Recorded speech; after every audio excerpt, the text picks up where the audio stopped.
Rugby pod. Hello, Rugby pod listeners. We are back. We've had a few days to digest the Lions squad selection. I've been back on the tools. It's been a hell of a week. So, yeah, we'll be going through Andy Farrell's team with a dirty cloth. What else have we got coming up on today's show, Andrew? Well, he's probably the in-form fly half in the Northern Hemisphere right now and deservedly booked his place on the Lions tour last week. Northampton Saints' Finn Smith is going to join us for a chat about his call-up, the year he's having, the Champions Cup final in a few weeks, and hopefully Saints lifting the trophy. But I don't want to tempt fate with him. He's great coming on. He's a good lad. Just went to Warwick School.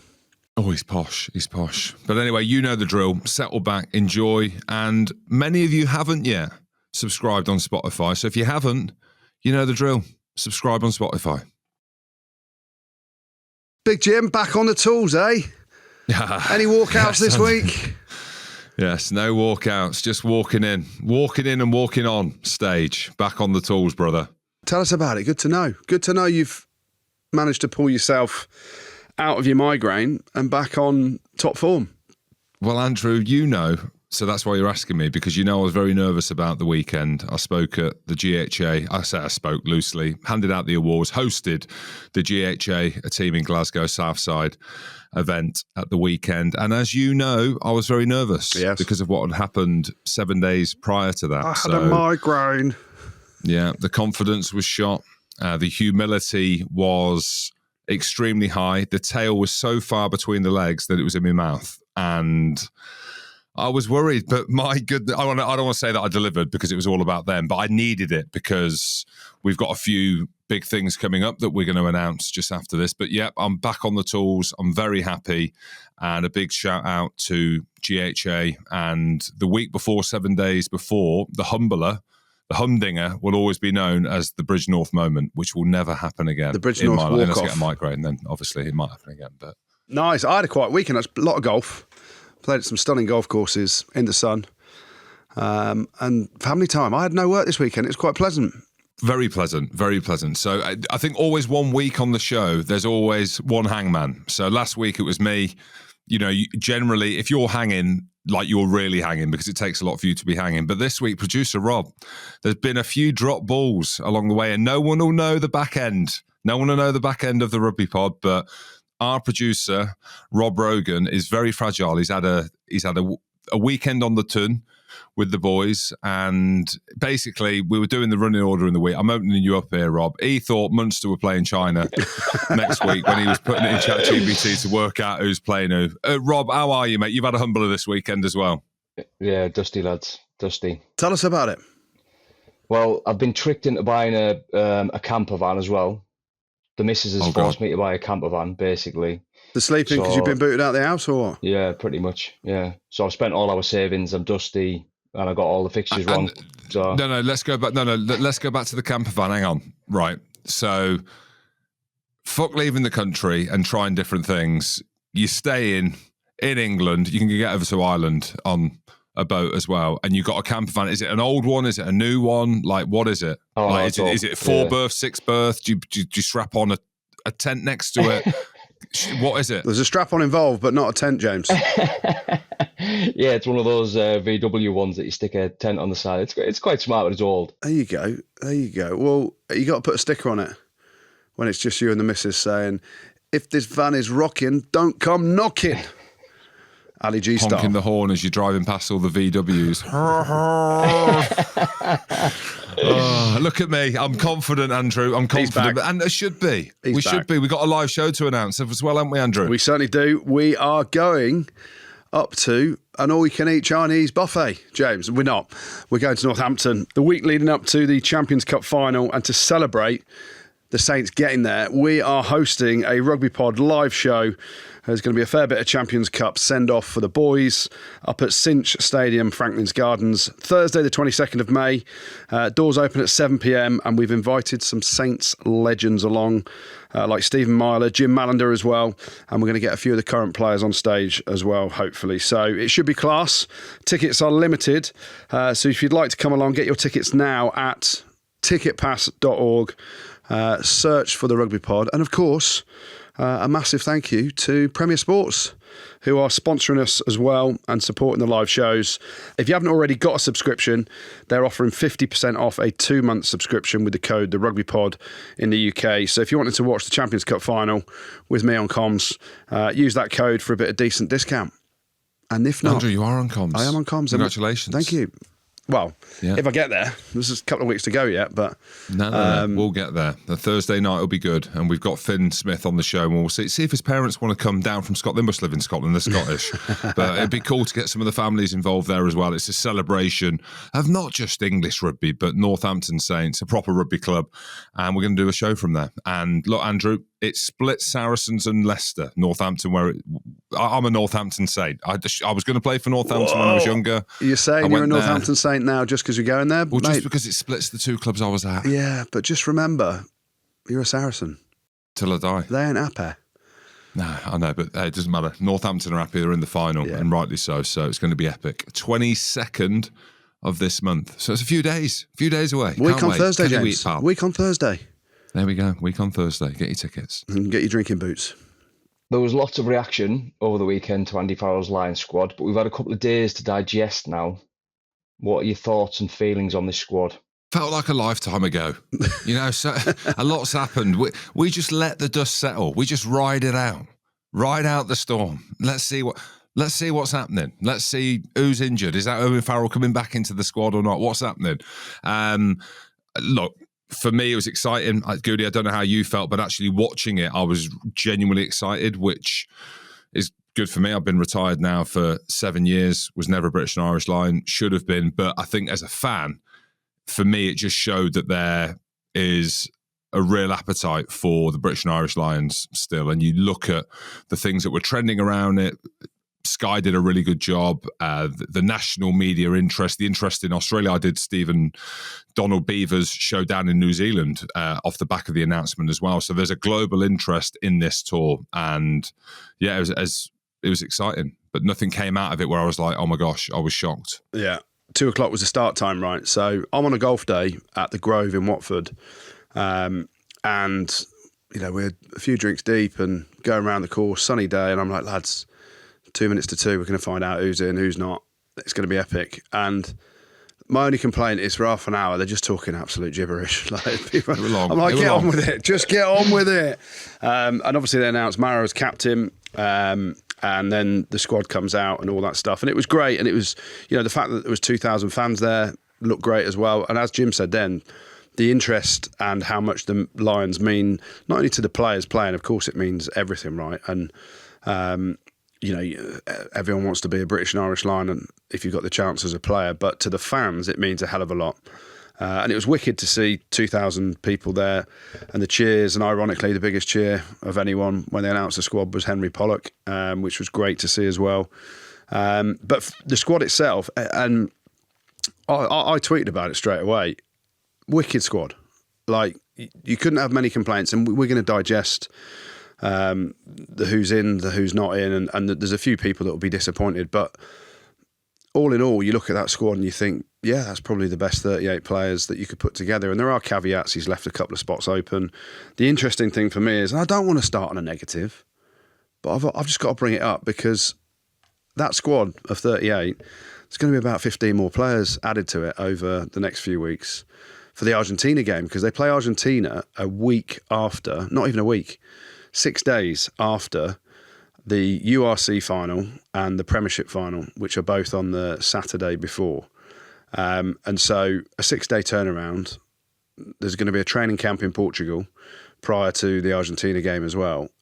So a lot of the lads, you imagine Leinster would expect to be in the URC final, so that takes out 2 of your hookers. Luke Cowan-Sickie could be playing for Sale in the Prem final in a few weeks. So all 3 hookers are out. So all of a sudden, you've got to find 2 hookers, Jamie George, Darry Lake, potentially, that aren't in the squad. And how weird's that? Dave Cherry. Yeah, Dave Cherry is another option. I wasn't aware of this at all. Yeah. And, I've been quiet off social media, so I've missed it. So I get you started the negativity. I swore I wouldn't go down that route because there's so much to be positive about. It's a massive positive, but I'm just like rugby union. We've got the 2 big finals with a lot of the players. Like, imagine Bath playing in the Prem final. You're going to lose Finn Russell. Okay, you're still going to have Marcus Smith and Finn Smith because Northampton aren't going to make the playoff finals. But these are things now. Andy Farrell. That's really annoyed me. Yeah. Because that devalues then, and I don't want to say it, but I have to now because you brought it up.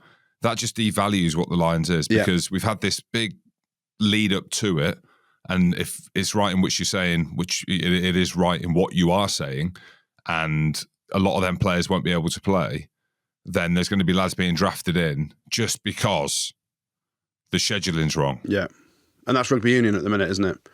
Like, yeah, I mean, that's poor. And I say that as a big fan of the British and Irish Lions and the way that it's done. And the red jersey, it's prime real estate when it comes to rugby, the red jersey. You're either good enough for that or you're not. It's not like your moment in time and it all marries up because of the scheduling in rugby. I didn't know. Yeah. I did not know that. So I'm not happy. No, they're going to have to call, and it'd be awkward. No, will it be awkward? Like you're going to have lads going in there for it would be awkward 10 days who know full well they're probably not going on the tour, or they're not going on the tour, and they're just there. They'll play against Argentina, or might be cannon fodder leading up to the week of the Argentina game, and then it's like, cheers lads, done a job, see you later. They get to keep the kit though. Would they keep the kit? Are you lying? It's a test. It's a test match, isn't it? Playing Argentina. So you're a British and Irish Lion. There you go. And it goes back to, people are comparing it to 2017 and Warren Gatland's geographical Lions. We're going to have the Dublin Massive, they'll be called, or something. I don't know what they'll be called.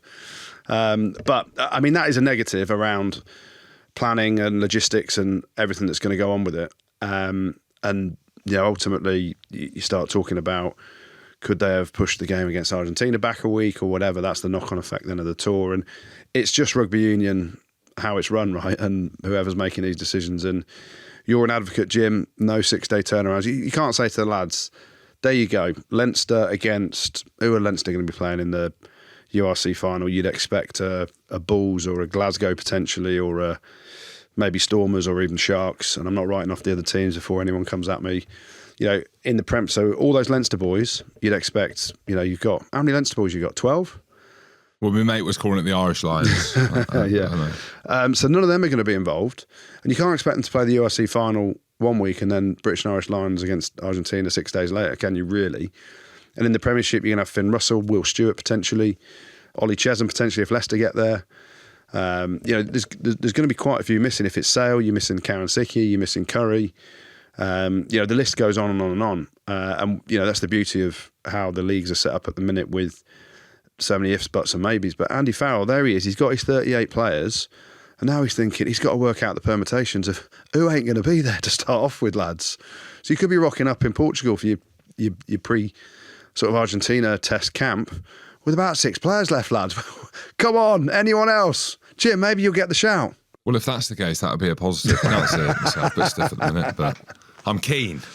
If he's listening, we know Big Faz is a big listener of the show. I am keen. Yep. So just let me know. Yep. And I'll tell you now, I'd give you the best version of myself. I don't know how good that version is now. You wouldn't have a migraine for that one, would you? I will run through a wall for you, bro.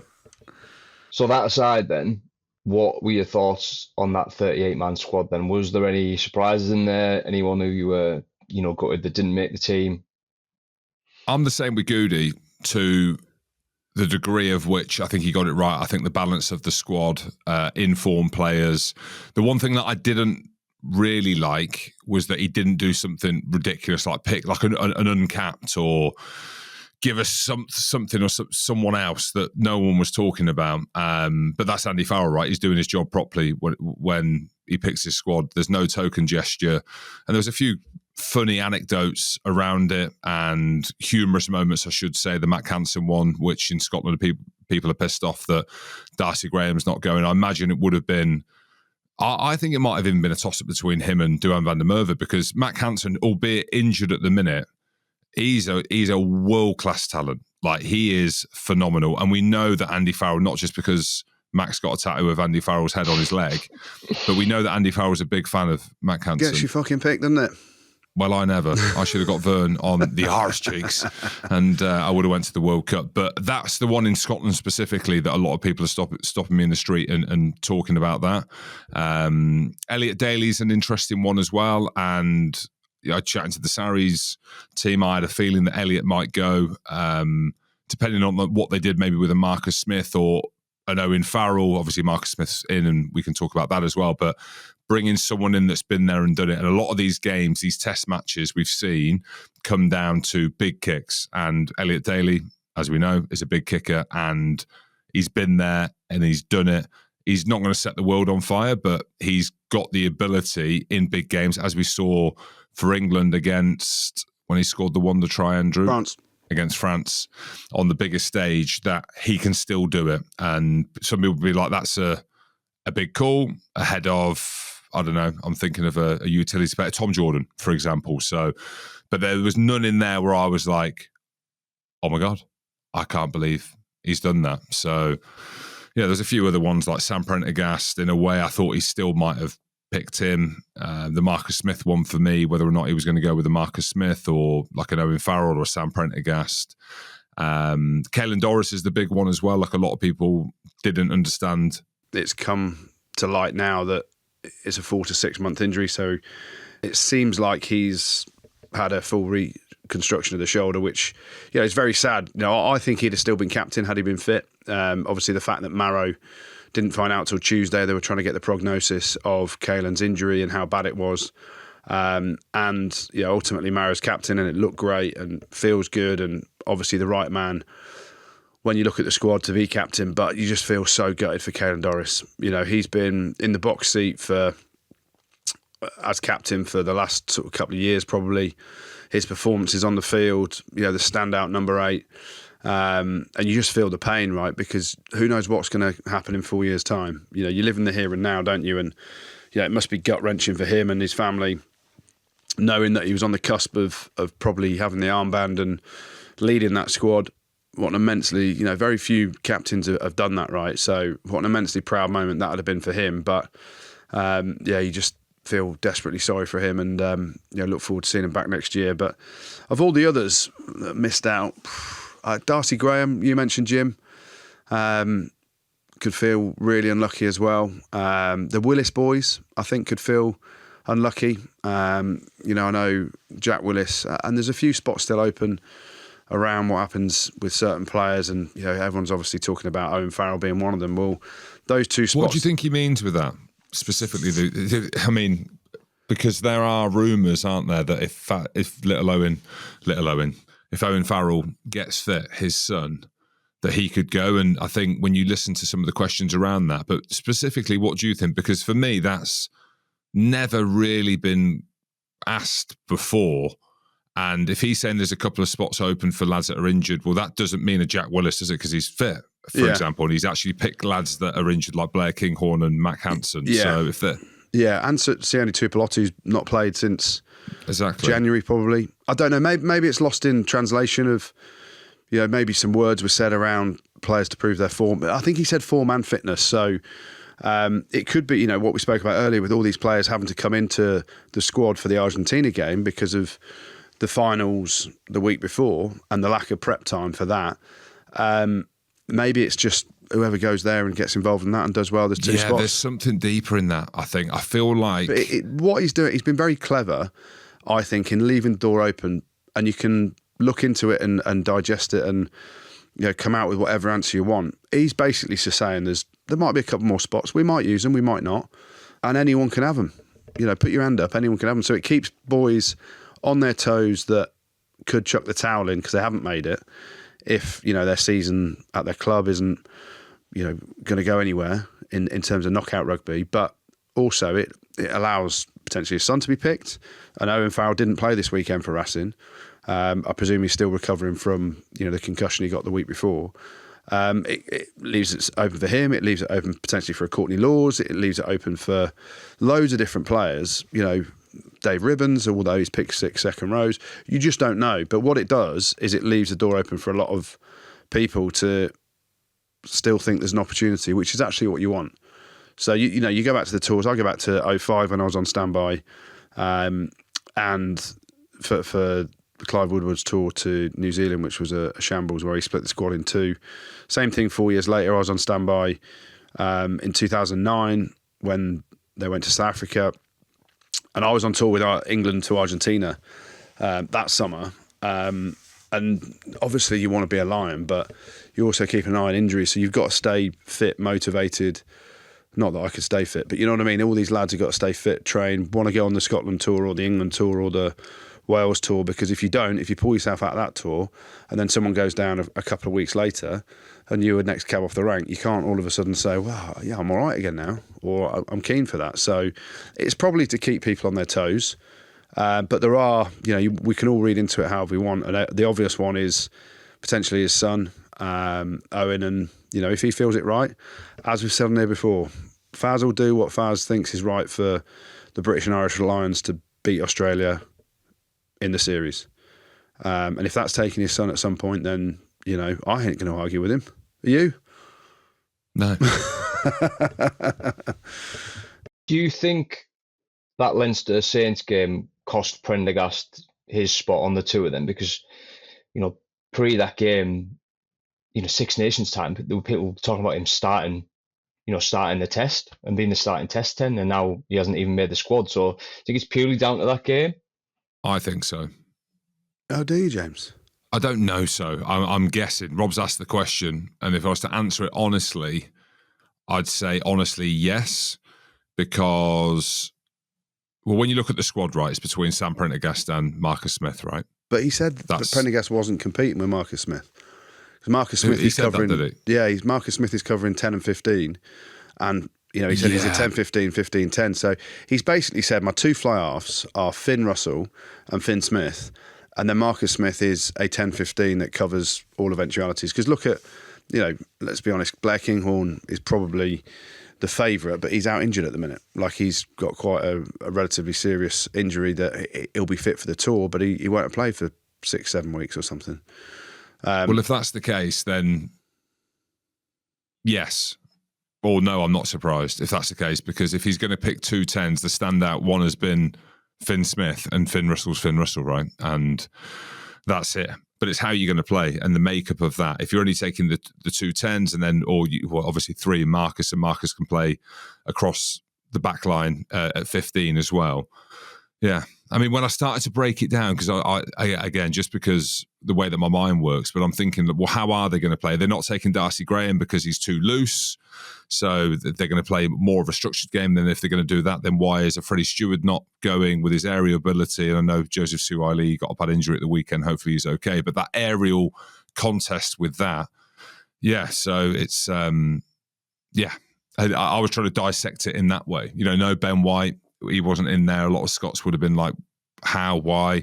But Thomas Williams has been standout. And I feel bad saying this because a lot of Gloucester lads listen to I know Skipper does. So Lewis Ludlow, listening to this, is a massive Thomas Williams fan. I'm like, if you're picking on Gloucester form, which has been sensational, he should go. But if you're picking on international form, Ben White for me has been better because Scotland have been better. Hence why there's more Scots. So, they've got guys like Richard Wigglesworth looking at each individual player, trying to map out how they're going to play. They're going to schedule the games as well of their dream scenario, I'm sure, in this. So, and they're the ones, aren't they? It's like the Ben Whites, for example, who've been great for Scotland, who've had a massive influence on that team that aren't going. And they're the ones where when the team's read out, you're like, probably more a 60-40 in favour of him going, and then he doesn't. So, yeah. Mate, you got enough Scots on. It's a record number of Scots, isn't it, on the tour?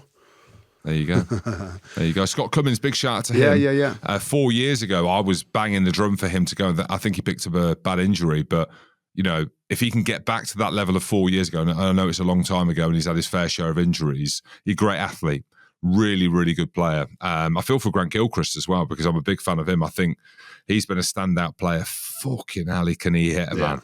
As well as when we got sent off against France for the tackle on Gelanche, I think it was. He can bang.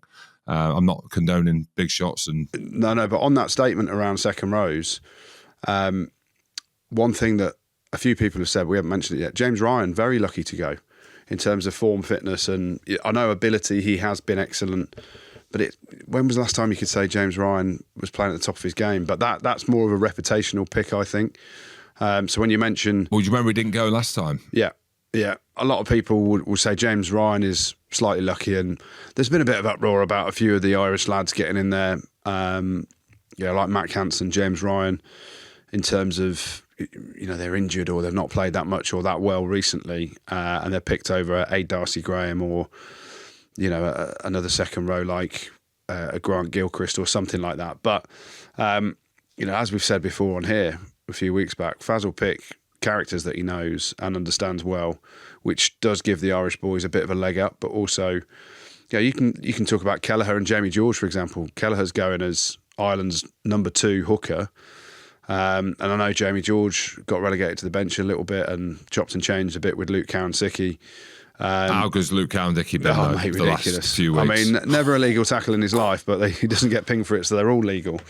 But yeah, it's the physicality on him. And it's great. You think about his story of when he went to Montpellier for his kind of medical when he was leaving Exeter. And he ends up in a drunk tank, doesn't he? That was his Bridgenorth moment. That's the same as mine. And that was his humbler. Yeah, that was his humbler. And he's come back, he's gone to Sale, and obviously he gets on very well with Alex Sanderson. Has punched, I wouldn't say punched the bodies, but has just got back to being how good he is after a very serious neck injury. And now he's a British and Irish Lion, which, 18 months ago, you'd have never put money on that. So it's wicked for Luke Cowan-Sickie, wicked for Sale as well. For what they produce. Obviously, Curry on the tour as well. You could argue Ben Curry's unlucky, right? Yeah, well, I saw the game on Friday night, was it? Yeah. The Leicester Friday game? Night Lights. Yeah. And they were talking about Ben Curry. The fans think he's the better one. Mate, Tom is the boy, mate. Ben's a brilliant player, and there's talk of him being captain for the England tour this summer. Mate, Tom is the man. Yeah. He is the boy, mate. They're both boys, identical twins. I don't know, but I can imagine one having twins, and you'll know the same. And I'm not saying at all that Ben is in Tom's shadow, but when it comes to the rugby selection and how it's kind of manifested itself, Tom has always been a little bit bigger. And Alex Sanderson, I remember a couple of years ago, he was talking about Ben. To me, when we were talking about commentary and talking about the game coming up at the weekend, I was like, and he's like, Ben's had to work on different parts of his game because he doesn't have like the natural size and stuff of Tom, and I know they look very similar, but yeah, and that's just the way that it's been, unfortunately. But I think Ben is a world-class player as well. And he's arguably this year been a little bit better at times as well, but Tom's had his injuries, and you just look at the impacts that Tom Curry has on the game, the physicality. Ridiculous. The counter-rucking at the weekend. Oh, my Andre Pollard. And the comments like, get low. Like, Andre's got to do better. What are you on about? He's been fucking blitzed by a ball. Well, join us now is one of the 4 Saints that have made the plane, or will be making the plane, to the British and Irish Lions tour down to Australia. He's promising us he's going to come on the Rugby Pod live show as well at Northampton a week on Thursday. The fly half, the mercurial England British and Irish Lion to be man of the moment. Finn Smith joins us. How are you, mate? How we going? How's that steak? Yeah, banging, mate. Banging. Proper. Nice. Proper. Tell us about the steak, Andrew. He's posting Instagram pictures of his fucking steak last night. I'm drooling, looking at my salad. I didn't have a salad. You having salad for you, mate? I'm a salad dodger, mate, not a salad eater. Big show in Northampton, mate. He needs to look lean for that. So he's got to look good. Is it when you're in there? 22nd of May, young man. So Thursday before your big dance. And you can make a cameo if you want. We're going to invite all the parents as well, Finn. So we're hearing that your parents are in the Northern Hebrides in the Highlands of Scotland. So they might not be able to make it down because they're Scottish, right? Yeah, they are. Yeah, apparently so. You had the Hendy's lot at your last show, apparently. His dad was in Dublin or something like that. What was the feedback? Yeah, he said it went well. Yeah. Did he tell you the story about we were calling out a ginger in the front row saying you don't mess with gingers because they're hard as nails? And then he shouted, my son's ginger, and he mentioned that his son's George Hendy. So it was loose, Finn. He kept that quiet. Probably a good idea to keep that quiet as well. It's pretty cringe, but fair play to him. Oh, no. Good on him, mate. But, mate, things are going well, young man, aren't they? Yeah, no, it's been a hell of a week, to be fair. I was sat there last night with my family celebrating my 23rd, thinking if we'd have got drilled by Leinster and then I didn't get picked for the Lions and I was down in Sandy Park playing, it would have been a slightly different birthday, but yeah, what a week! Like, I reckon that's up there with one of the best weeks I've had in my life. Like, everything just seemed to go well. So yeah, how good. Yeah, I mean, it's wicked. I mean, I wouldn't say it's just the week either. Obviously, what happened in the Six Nations for you coming into the team and having such a big impact on the team, but also just looking back, let's rewind to last week then, because in reality, no players really knew whether they were going to get picked. And, you know, there's loads of talking points around the captaincy. And then fly half was probably the next biggest thing that was talked about. So you've been in these conversations, obviously, for a while as an option. Did you have a feeling, did you know anything? Obviously, your performances have led you down the path to getting picked because you were wicked against Leinster. If I'd have been given man of the match, you'd have got it.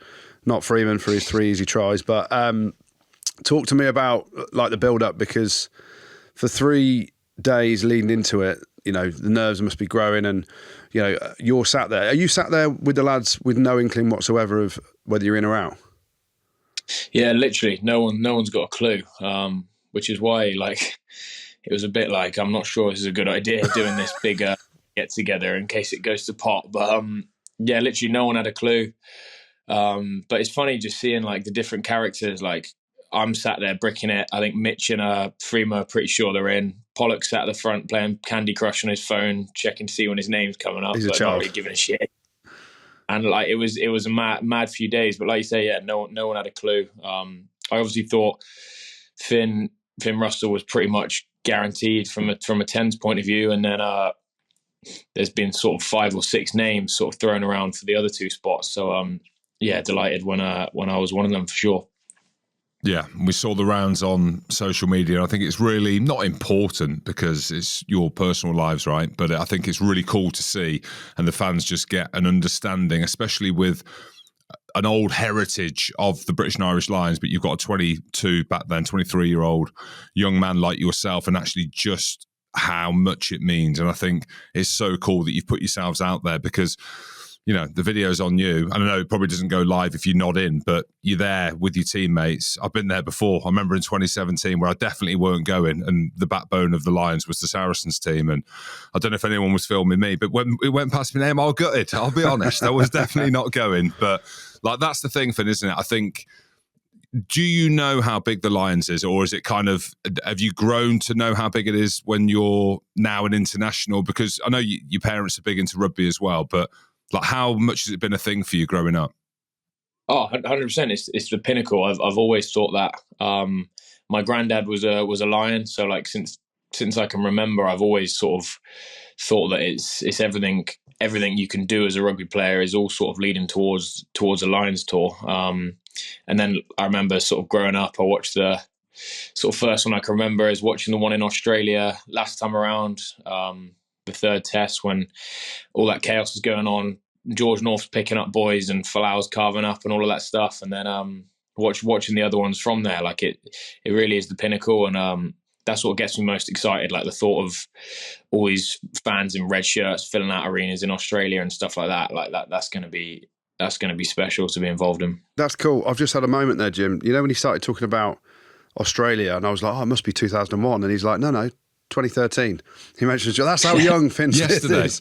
I'm like, wow, that's his first memory. Because obviously most people's first memory is the 97 one, with living with the Lions and all that stuff. But how cool was it? I need to ask a question about Saints, because we saw the kind of tunnel that everyone did for you 4 boys coming out. Everyone seemed to have red on that day. Was that a theme because it was the Lions, or what was the crack with that? Yeah. Douse sent out a message at like 8 o'clock of the day of the night Lions announcement, like, well done to the lads, want everyone wearing red tops tomorrow to celebrate and stuff like that. So everyone's in their red kit, and then we come out the meeting room and everyone had lined up, which is one of those things. It's a bit like, oh God, this is cringe. But no, it was a pretty nice moment, to be fair, to see everyone there clapping us on. Henry Pollock, we were talking about bolters earlier, and he's certainly not been a bolter, similar to yourself probably in how he's performed week in, week out, thoroughly deserving of it. But how has he been? Because, you know, you said he was playing Candy Crush, and he's come on and he's done some amazing things, both in a Saints jersey and sort of that last 25 minutes for England that he played against Wales. But how do you put him back in his box, or is it just not possible? I don't think we want to be honest. I don't think we want him in his box if he's playing as well as he is. I think what makes him so good is the energy and the personality and the no fear attitude. There's not 1 inch of doubt in his mind that he's ever going to play badly in a game, and I think he lives that way as well. So we don't want him back in his box, but he is one hell of a character, and I think there was no doubt in his mind. I don't think that he doesn't belong there and that he doesn't deserve to have had everything that's come to him, which is, I think, fair enough. Yeah, it shows you where rugby is, where you're chatting to people randomly in the street and they're like, oh, who's this arrogant beep, plays for England, back row lad. I was like, oh, Henry Pollock. Yeah, oh, arrogant. I said, no. I said, that's charisma. Like, that's not arrogance, or it might be seen as arrogance. I was like, that's charisma. That's what our game hasn't had. And it's difficult for you, Finn, because I know you want to bring him back down to earth, and there is that narrative around him, Lions, like before in the lead up. His talent and your talent as well, and all the lads that are going, is absolutely undeniable. So you keep him in this box. We'll keep talking him up. And, I don't know whether he'll have the James Haskell effect when he goes on tour, where everyone will love to hate him, because that's kind of what happened with Hask. And, I just think he's great. I mean, who's running his social media? Surely he's not doing that. He's not jumping on his phone straight after.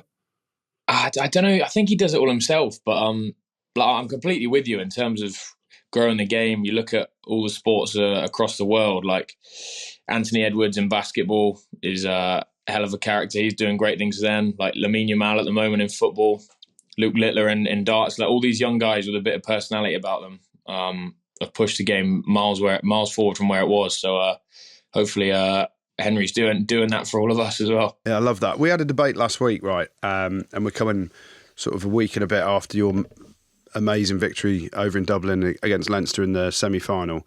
Your interview post-match came across really well in terms of the things that you said around, we were told we were going to lose by 20, 30, all the noises. Now, a lot of other clubs would have just said, don't say anything about that. Just say, yeah, we're really pleased with our performance. We're going to grow into the final and all that stuff. And you didn't, and we loved it. Talk to us about the emotion of that then, because ultimately, the boys fed on that and potentially being underdogs outside of Northampton and everyone else's eyes. The emotion of winning the game and then coming out and speaking like that was really impressive. What are your takeaways from that, really? Yeah, well, I guess, look, you sort of try and build a week, you try and build a theme and try and build something around what is going to be the real driver for us that week. And I think the main thing we got out of it, like you said, we were playing on the underdog thing. We were playing on the fact that no one else believed in us, and we're an incredibly tight group. And actually, we almost loved the fact that it was just the 45 people in our meeting room, in our doors, that were the only people that believed in us. And I think that almost gave us more fuel and gave us a bit more energy and drove us further. And it was by no means like a disrespectful thing. Like, I completely understand why everyone would have thought we would have lost. Like, Leinster, unbelievable team, but that was more just like a show of how much it meant to us as a group, and how something like can really spur on a group of people if you all believe in it. And then personally for you, Finn, the big talking point of the lead up to that game was your battle against Sam Prendergast. How was that before and after? Was there any interaction? I spoke to him a little bit afterwards, but like, I've got a lot of respect for him. He's been unbelievable this year. We went pretty hard at each other on the pitch, and there was a good competitive feel to the game. But there wasn't loads said. I'm sure. I think he was pretty gutted with the result, and I was pretty buzzing with it, to be honest. So I'm sure he wasn't too keen to have a big catch up. But nothing but respect to him and how well he's been playing at the moment. So you made your first start at Fly for England this last Six Nations, standout performance against France where you got man of the match. And since then, you've started 4 of England's last 5 games, including the robbery that happened. Shut up, Jim. At Allianz against Scotland. The Calcutta Cup, you've got that as well anyway. But 3 months later, you're going on to a Lions tour and tipped by many to be starting at 10. You don't need to answer that question. But what an unbelievable rise, mate. Yeah, it's been wild, hasn't it? Even from earlier than that, like, I'd gone from all the chaos at Worcester and then going to sort of getting a starting spot at Northampton, and how quickly everything's just moved from there. I guess the main thing for me is the stuff about getting a shot with England and having some time in the saddle there. I think it really sort of ate away at me with sort of the few cameos I had off the bench for England in the summer, and didn't feel like I'd given a good reflection of myself. And actually, that going into this season was really on my mind, and something that was bugging away at me a lot and driving me to go harder and push to sort of prove myself I could do that. And then, look, like you say, it's amazing that everything's come with the Lions, but it's been a hell of a season. To be fair, I've loved every minute. And there's plenty left in the tank as well. Let's just talk, obviously, after the Lions announcement. You obviously watch it on TV with your mates and all that stuff, but what's next then? Because have you had any details of what you got to do? And, you know, for you guys, it's pretty clear you're not going to make the top 4 now in the Premiership, and I know you'll just focus on the Champions Cup final, but after that, when do you get the detail of where you got to be, what you got to wear, what you got to do? There's a trip to Portugal. Where's the stag do? What's happening? I think we've got something this Sunday. I think we're going to London for a bit of like admin, and I'd imagine they'll be measuring us up for some suits and all of that jazz. So yeah, that's on Sunday, and then I think we got a couple more games back at the club, and then meet in Dublin, fly to Portugal, and then I think we're playing against Argentina in Dublin a couple of weeks after that. So it's mad. It's sort of, you get announced, and then within about 3 weeks you're pretty much on the plane to Australia. So it all comes pretty quickly at you. But yeah, I'm already scrambling around trying to find who wants tickets where and when and all that stuff. But yeah, it's going to be a pretty exciting summer for sure. Yeah, I don't know whether Scotland are going on tour. I don't know. They'll probably go back to Chile. Your mum and dad will be going there anyway. They're Scotland till they die, so they ain't coming to Australia. They'll be in Australia, mate, with the Lions. I know. Finn, I was going to ask. You know, when you look at the squad, and there's some legends on that list as well, and you can't say any of your Northampton Saints lads or your English muckers, but is there anyone in that Lions squad who you're really looking forward to playing with? Yeah.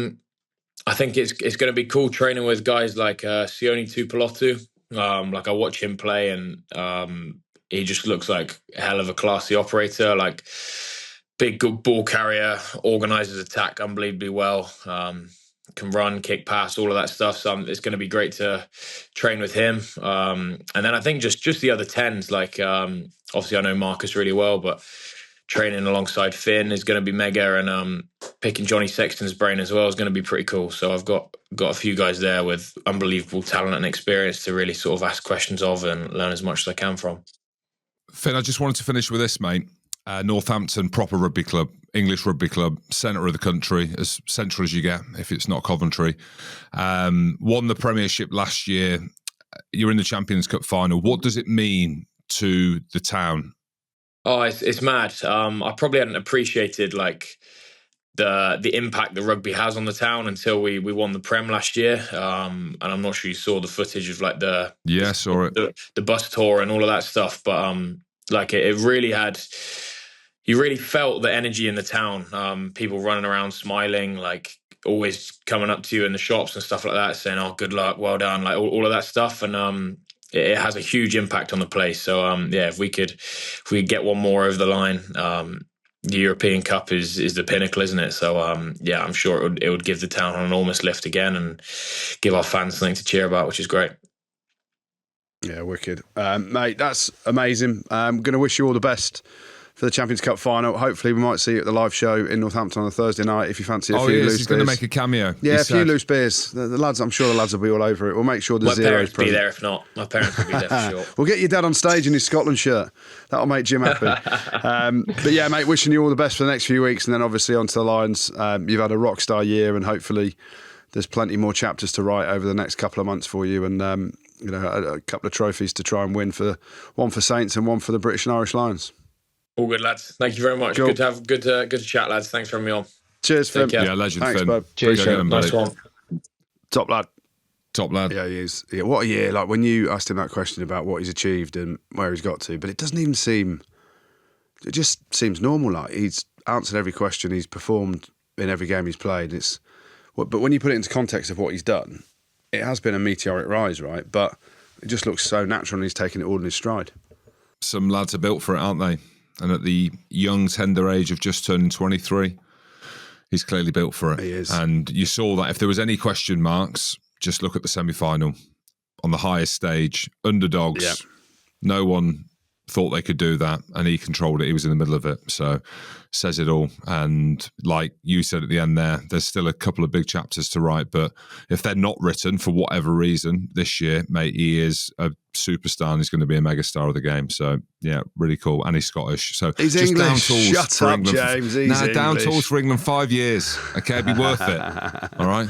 Down Until tools for Scotland, England. then. Shut up, Jim.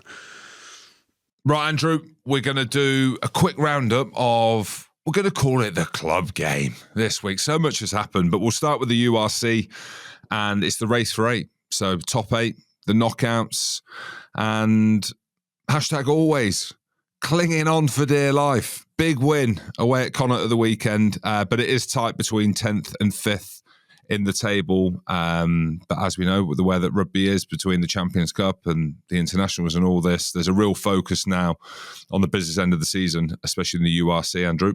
Yeah, 100%. And do you know, it's a massive win that is for Edinburgh down at Connacht. They play Ulster at home now this weekend. And I think if they beat Ulster, that will be good enough to get into the playoffs, because Munster play Benetton. I think Benetton are going to miss out on the top 8. I expect Munster to beat them.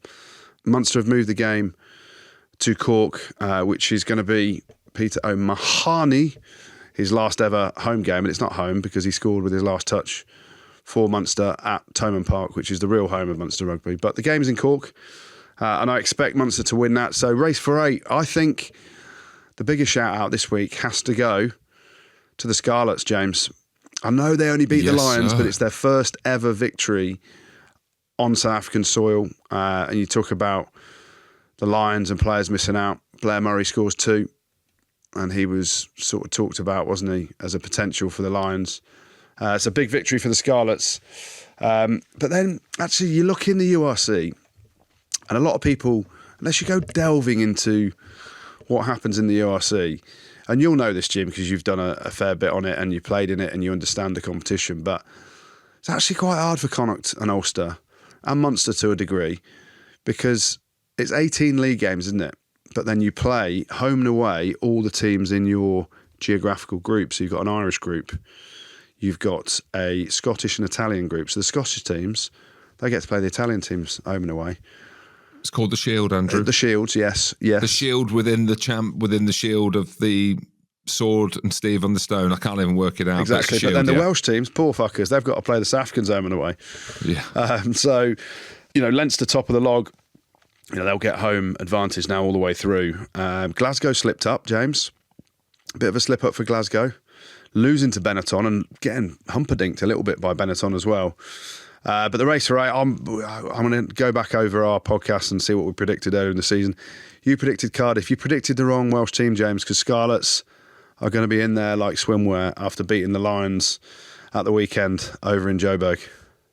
Well, James, decent round of Premiership action started on Friday night with Leicester Tigers beating Sale in an absolutely belting game, to be fair. Sale went into a big lead, but I did say at the start of the year Leicester might finish second in the league, and it's looking like they will be finishing second, James. What do you reckon? Unbelievable game. I mean, so much jeopardy, and there wasn't a huge amount of jeopardy in any of the other matches, with all due respect. I know Bristol-Bath was a big game, but as we know, and if you look at Bath's team, they're concentrating on the Challenge Cup, let's say, and the fact that they've secured They sent the top 2. under-14s, James. Yes, I know. Anyway, but before we got onto the Leicester Sale game, which was brilliant, Jeff Parlin. Jeff Parlin, they don't talk to me.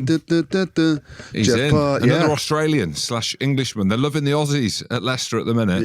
Jeff Parlin, bit of a club legend, bit of a cult hero. Did not see that coming. Did you have your udders to the ground? Did you hear any whisperings of Jeff Parlin? I didn't actually. I've tried to steer clear of it a little bit. I felt they should have given it to hang on, what? Graham O'Rowntree. Rumours? Drama? No. What? Hang on. No, it's one of them, you got to be careful what you say, but yeah, I mean, obviously there's, coach has been linked with it. Leon McDonald was the last one that kind of turned him down. Rowntree. There's the whole Gustard thing. I'd have gone with Graham O'Rowntree, who rumours are that he could be heading to Wales. I'd love to see Graham Rowntree as Wales head coach now. But it would have been great to see Wigg back in charge at Leicester. I say back in charge, a proper club legend. But equally, Jeff Parling coming back, he's not had any head coach's experience. And you forget it's a massive job being a head coach, director of rugby. It's not just what you do on the field. There's way more off the field, isn't there? So you look at some of the clubs, and this will be the interesting thing for Leicester because, when you look at how the club's set up, Jeff Parling's coming in as head coach, right?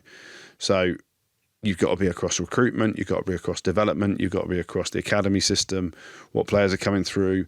He signed a long-term deal, but ultimately, Jeff Parling's experience in his coaching pedigree, he went down to Australia with the Rebels, wasn't it? And then he's been coaching there. He's obviously coaching in the Australian setup, but he's always been kind of forwards line out, right? So they're taking a bit of a punt on him, I think, in terms of a lack of head coach leadership experience. But undoubtedly, he's a man that knows the club, having played there for quite a few years, had success there, understands the DNA of the club. But I do just wonder, and I've said it many times about Steve Borthwick, I do just wonder if someone needs to be on top of Jeff Parling for Leicester in terms of running everything away from pitch side. I agree with you on that, but I disagree with you on the other stuff. I think you look at now the Prem specifically, Phil Dowson, George Skivington. I know Alex Sanderson is slightly older, but now this innovation of younger coaches now coming through, it's English coaches specifically,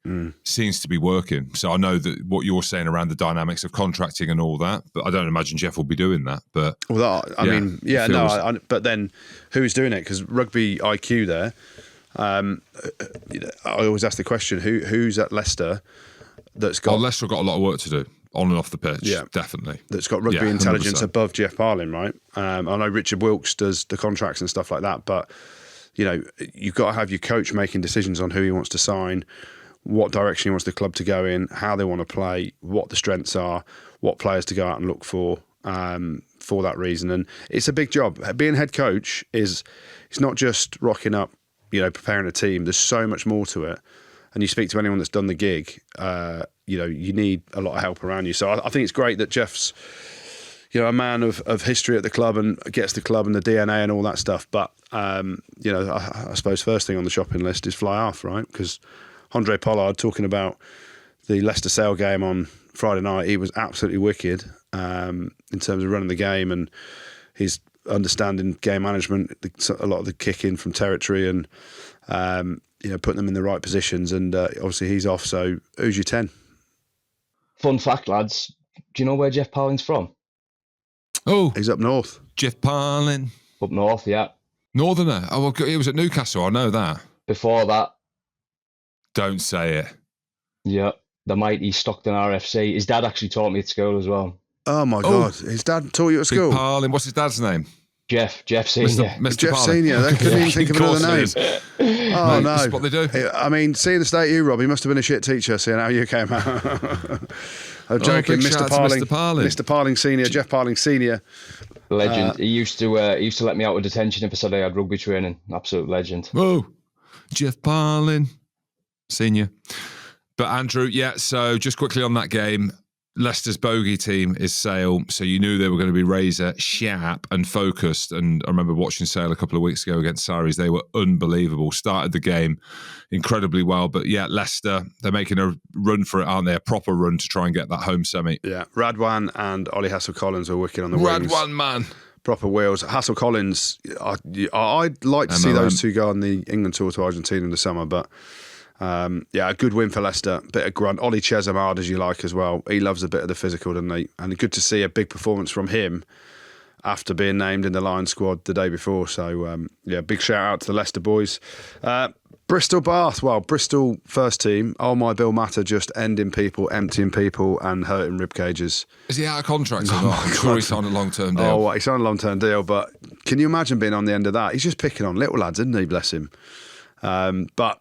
to get 51,000 people at the Principality deserves a massive shout out to everyone at the Bristols. And, you talk about there was only 20,000 there for 4 Welsh regions for Judgment Day or whatever it was the other week, wasn't there? So it just goes to show. Bristol are well supported. Yeah. Wambath as well. Yeah, it just goes to show. It's a shame that Bath have targeted the Challenge Cup. I mean, they've got the right. They've sent the kids. Everyone's on holiday. They've sent the kids down to Cardiff to play Bristol, and they put up a bit of a fight. Actually, they were pretty tough to break down. They go into a lead, Bath do, and some of the youngsters really stood up to be counted from Bath's perspective. So positives for them, but Bristol getting the victory, getting the bonus point as well. Genji was raging and shouting at Luke Pearce, which was good to see. Luke Pearce putting him back in his box. But yeah, it was a comfortable victory in the end for Bristol, led by some physicality from Bill Matter, just ending boys left, right, and centre. Sarries, close match against Newcastle Falcons. Steve Diamond, actually, big shout out to him. He's walking around the hospitality lounges trying to find this cheque for Phil Brantingham, like that he thinks he's owed. Has he got it yet? Did you write him a cheque? No, Were you there? Were you there? I wasn't there, but I've got the Ring app on my phone now. I'm involved at Sarri, so I see what's going on. I haven't really. There's no voyeurism going on, but yeah. So allegedly, Steve Diamond was there looking for the cheque for Phil Brantingham that doesn't exist and that won't be handed over. Hand over the money, lads. Saracens, pay up. Yeah. Gloucester, pay up. No, it's not as simple as that. It's not as simple as that. Everything is above board, but the game was above board. Bonus point win, obviously, but it keeps Saracens in the hunt, and I'm sure that there'll be a good, a double good, a triple good in your good. Well, there might be 400 games. Wow. Yeah, I'll let you do it in the good. Yeah. I mean, that's hell of an effort. 400 games. That is ridiculous for a man who's played as well as he has, and he doesn't have a bad game, Goody, does he? To be fair to him. No, but mercy. But 11 tries for Saracens. Maro celebrating his captaincy with a try. Juan Martin Gonzalez with the hat-trick. But what else can you say?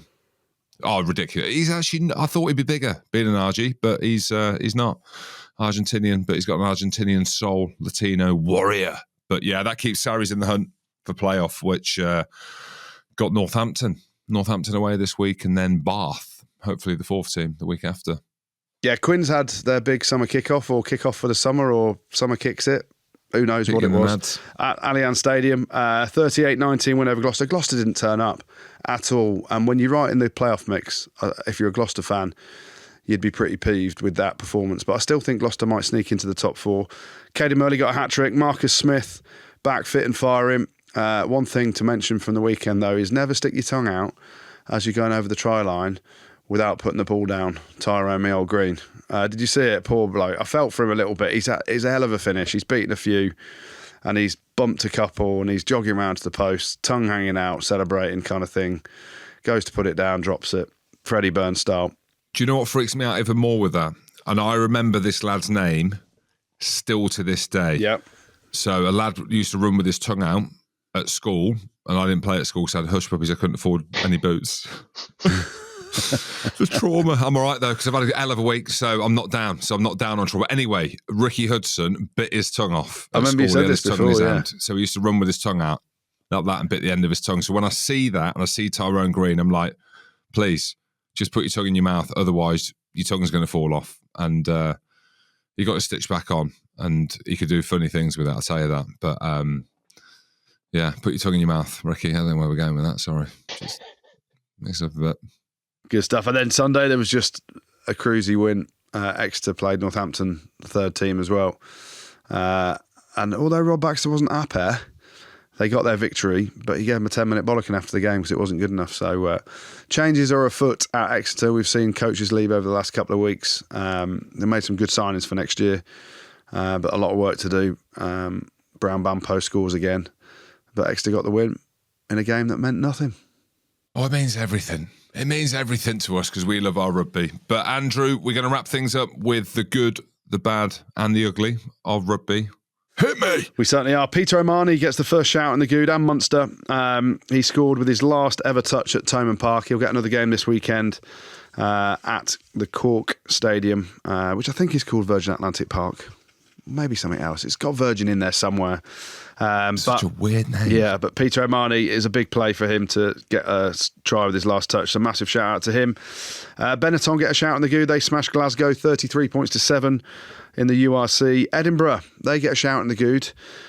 They got an away victory at Connacht, 31-21, keeping him in touch with the top 8. They beat Ulster. I reckon they're in.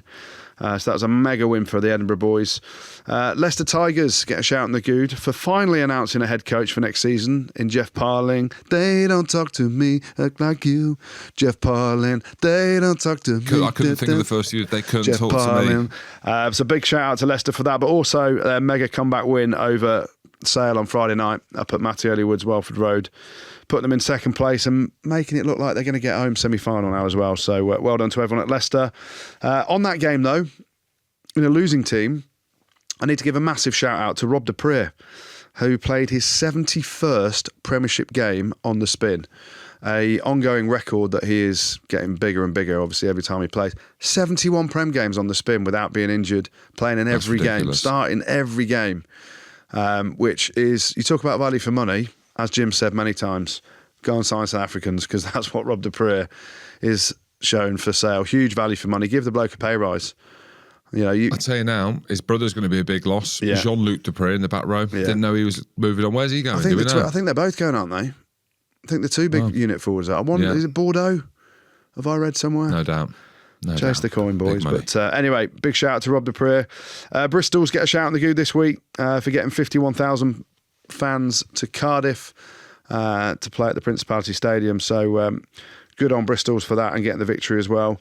The Scarlets nearly won it again, and I'm apologising to all Scarlets fans because something incredible has stopped you winning the good again this week. But they had an awesome away victory in South Africa, 32 points to 19, scoring 4 tries as well. Against the Lions, their first ever victory in South Africa. So they've got 1 foot in the playoff quarterfinals now. So big shout out to Dwayne Peelback and all the Scarlet boys. But the Good this week can only go to one man with the same surname as me. Alex Good wins the Good. We saw a barrage of social media videos and congratulations. And I didn't see yours, Jim. Did you put one out there? I've been off socials quiet, mate. There we go. But anyway, we saw it all. Alex Good, absolute legend of Saracens. 400 games and counting for the club. Never seems to have a bad game. Always at the forefront of what's good about the club in terms of on the pitch and off the pitch, leading 2-day benders when he wants to, in full kit. An absolute legend of the club, and 400 games, that is one hell of an effort. I know, there's been some houses that have gone his way as well, but 400 games turning up that many times. Oh, Andrew, don't be the backhander. You're doing so nick, well there. When you ain't in the nick that some people are in, but a proper legend of a player, proper club man, and he's put his heart and soul into that club and thoroughly deserves every accolade he gets for it, and that's why Alex Good wins the Good this week, James. There you go. This whole segment could be about him, the good, the bad, and the ugly of not just Sarries, but of rugby. No, he's been there, seen it, done it, and he's literally he said he's ugly. Full kit wanker t-shirt. He said he's ugly as well. But what do you mean? You said he could be in the good, the Would bad. you say that you're better looking than your surname partner in crime? 100%. Oh my gosh. 100% I'm better looking than Alex Good. You think you're better looking than Alex Good? 100%, James. What's his nickname? Something to do with his hearing. I can't say it now because life has moved on. You're horrible, man. The bad, few bits of bad. Newcastle taking over 70 at Saracens. That's pretty appalling. Glasgow's 33-7 defeat to Benetton. Now third, and they've probably lost their home semi-final, James, off the back of that. So very disappointing day for Glasgow. The Dragons, they get a shout in the bad. Of course they do. Another loss, another mention, 48-12 to the Stormers this week. At least they kept it under 50, Jim. So apparently they went out in Cape Town. What do you know? Well, I think they got loose. Zebra get a shout out in the bad as well. They took 76 points from Leinster. But the bad this week, unfortunately, goes to Ryan O'Gara. What's going on? He's fucking rock and roll. He's rock and roll. What's he doing? He's got a match day ban for the rest of the season now. So some jiggery pokery in France. Someone's appealed against the ban that he wasn't given, and they've now gone, no, Rog, fuck you. You, no match day for 7 games at least. See you later. You Goodbye. Irish match day madman. So apparently for abusing referees again, but it was some sort of appeal by some committee in France that who knows what's gone on. Basically, They were probably smoking as well. They probably look cool as fuck as well. The bad goes to Rog, basically, because he ain't going to a game for La Rochelle again this season when he's head coach. So I don't get it in France, but that's the way they roll. Go on, Rog. And then we're not going to do an ugly this week. We're going to do a sad instead, because there was some tragic news last week with the passing of cast Fijian winger Josiah Roisunga and a tragic car accident on his way to training last week. So our thoughts are with family, friends of Josiah and the cast players, the cast family, Fijians. I commentated on him a few times. Legend of a bloke and a player. Always played with one of those big Fijian smiles on his faces. So very sad news. And so, we're just going to pay our respects to Josiah Roisunga, a wicked winger who unfortunately has left us too early. Absolutely. Couple of shout-outs to finish, lads. As always, I got called out of the weekend for not reading a few shout-outs that were sent in. I said, look, you're emailing them in.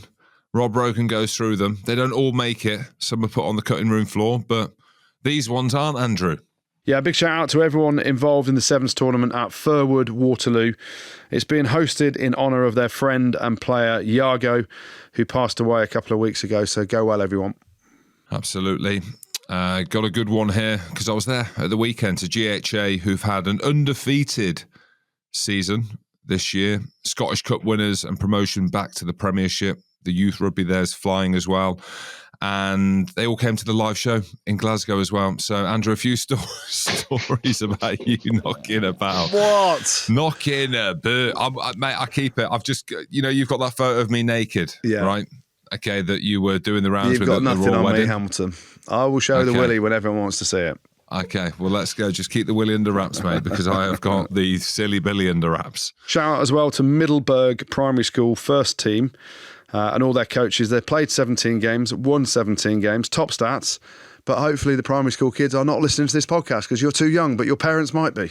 So well done to everyone. I've only sworn twice. At Middleburg. Okay, I've only sworn twice. I said virgin, I said the F word as well. So anyway, big shout out to Simon Ford and Hungerford RFC. They are walking 40 miles to raise £40,000 for cancer charity, supporting their teammate Toby Gale. The full story is on justgiving.com/Simon-Ford. Yeah, and finally, shout outs go to Aidan and Dom. No surnames, but just Aidan and Dom. They'll know who they are because their other halves, Emma and Kendall, have basically sent in a shout out saying that both lads are recovering from injury and surgery, so need a pick-me-up. And they're big fans of the pod, so get well soon, lads. Ladies, obviously you're going to listen to this. To Emma and to Kendall, you can both give them a pick-me-up. Whatever you need to do to them, just make them happy. If you're going to write into the rugby pod, make your man happy who's recovering from surgery and injury. Right. Thank you, lads. Thank you, James. Thank you, Rob. And thank you, everyone, to listening. Make sure you've checked out all our socials. But the main one, make sure you've subscribed on Spotify. Yeah, subscribe on Spotify. If they've got this far, you've got to subscribe because not all of them have. This isn't a beg, it's a plea. Just subscribe, then you know it's going to come out. So you ain't doing it. So do it. Rugby Spod. Spot a pod.